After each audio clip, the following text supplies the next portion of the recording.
Hello friends, welcome to One Style Cooking. இன்னைக்கு நம்ம பார்க்க போற ரெசிபி வந்து பாத்தீங்கன்னா சூப்பரான கிராமத்து சைடுல செய்யற மாதிரி மட்டன் தண்ணி குழம்பு தாங்க பார்க்க போறோம். குழம்பு வந்து பார்க்கிறதுக்கு ரொம்ப தண்ணியா இருக்க மாதிரி இருக்கும், ஆனா டேஸ்ட் வந்து அவ்வளவு சூப்பரா இருக்கும். வாங்க சில முக்கியமான டிப்ஸோட இந்த குழம்பு எப்படி சூப்பரா டேஸ்டா வைக்கலாம்ங்கறத வீடியோல போய் பார்க்கலாம். வீடியோக்குள்ளே போகிறதுக்கு முன்னாடி கீழே உள்ள ரெட் கலர் சப்ஸ்கிரைப் பட்டனை கிளிக் பண்ணுங்கள். கூடவே பக்கத்தில் உள்ள பெல் ஐக்கானையும் கிளிக் பண்ணுங்கள். அப்போ தான் நான் போடுற வீடியோ எல்லாமே உடனுக்குடன் உங்களுக்கு தெரிய வரும். வாங்க இப்போ வீடியோக்குள்ளே போகலாம். இப்போ மட்டன் தண்ணி குழம்பு பண்ணுறதுக்கு குக்கரில் ஆயில் சேர்த்துக்கலாம். நான் வந்து தேங்காய் எண்ணெய் சேர்த்துக்கிறேன். மட்டன் வைக்கிறப்ப எப்பவுமே ஆயில் வந்து ரொம்ப சேர்க்க வேண்டாம். மட்டன்லேயே நம்மளுக்கு இந்த கொழுப்புலாம் நிறையா இருக்கும். ஆயில் சூடானதும் கொஞ்சம் பெருஞ்சீரகம் சேர்த்துக்குங்க. இதோடவே நம்ம வெங்காயம் சேர்த்துடலாம். நான் வந்து பெரிய வெங்காயம் ஆட் பண்ணுறேன்.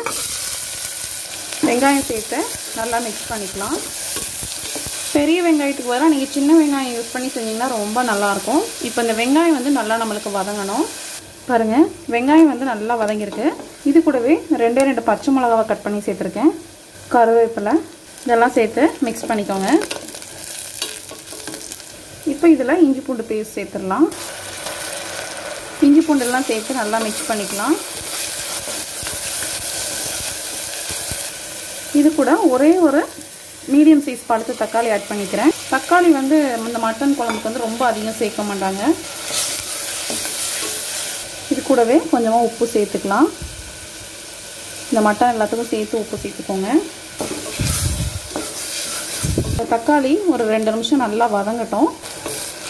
இப்போ பார்த்தீங்கன்னா நல்லா நம்மளுக்கு தக்காளியெல்லாம் நல்லா குக் ஆகிடுச்சு. இந்த ஸ்டேஜில் மட்டன் ஆட் பண்ணிக்கலாம். நான் 3/4 கிலோ போல் மட்டன் ஆட் பண்ணியிருக்கேன். மட்டன் சேர்த்து நல்லா மிக்ஸ் பண்ணிக்கோங்க. மட்டன் வாங்குறப்ப கொஞ்சம் எலும்பு, கொஞ்சம் ஈரல், அதுக்கப்புறம் கொஞ்சம் கொழுப்பெல்லாம் சேர்த்து போட்டு வாங்கினீங்கன்னா இந்த குழம்புக்கு ரொம்ப நல்லாயிருக்கும். கிராமத்து சைடெல்லாம் வந்து பார்த்திங்கன்னா இதை வந்து பாத்திரத்துலேயே வச்சு வேக வச்சுட்டு அப்படியே வந்து ஃபைனலாக தாளிப்பாங்க. அதுதான் வந்து அதோட ரியல் டேஸ்ட்டு. இப்போ இதில் நம்ம மசாலா ஆட் பண்ணிடலாம். கொஞ்சமாக ஒரு 1/4 டீஸ்பூன் போல் மஞ்சள் தூள் ஆட் பண்ணிக்கோங்க. காரத்துக்கு ஏற்ற மிளகாத்தூள் நான் ஒரு 1 டீஸ்பூன் ஆட் பண்ணிக்கிறேன். மல்லித்தூள் வந்து ஒரு 2 ஸ்பூன் ஆட் பண்ணிக்கோங்க. இதோட ஃபைனலாக மட்டன் மசாலா அதுவும் நான் ஒரு 2 ஸ்பூன் ஆட் பண்ணுறேன். அவ்வளோதாங்க. இப்போ இது எல்லாம் சேர்த்து நல்லா மிக்ஸ் பண்ணிக்கோங்க. ஃபஸ்ட்டு தண்ணி எதுவும் ஊற்றாமல் நல்லா இந்த மட்டன் வந்து இந்த ஆயிலில் கொஞ்சம் நேரம் வதங்கணும். இந்த மசாலாவோடு சேர்ந்து ஒரு 5 மினிட்ஸ் நல்லா வந்து குக் ஆகட்டும். இப்போ அதுக்கு தேவையான மசாலா ரெடி பண்ணிடலாம். இப்போ ஒரு மிக்ஸி ஜாரில் கொஞ்சமாக தேங்காய் எடுத்துக்கலாம். நான் வந்து கட் பண்ணி எடுத்துருக்கேன், நீங்கள் துருவி கூட எடுத்துக்கோங்க. இது கூடவே சின்ன வெங்காயம் வந்து பார்த்திங்கன்னா ஒரு 5 வெங்காயம் சேர்த்துருக்கேன். இந்த 2 மட்டுமே போதும். இது 2ஐயும் சேர்த்து நல்லா ஃபைன் பேஸ்ட்டாக அரைச்சி எடுத்துக்கணும். இப்போ பார்த்திங்கன்னா இந்த மட்டன் வந்து அந்த ஆயிலே நல்லா விட்டு அந்த மட்டன் உள்ள தண்ணிலாம் வெளியே வந்துருக்கு பாருங்கள்.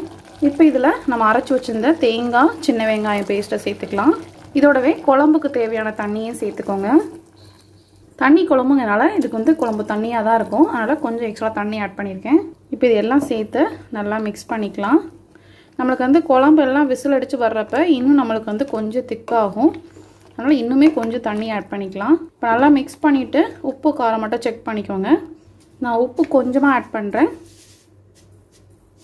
உப்பு சேர்த்து நல்லா மிக்ஸ் பண்ணிக்கோங்க.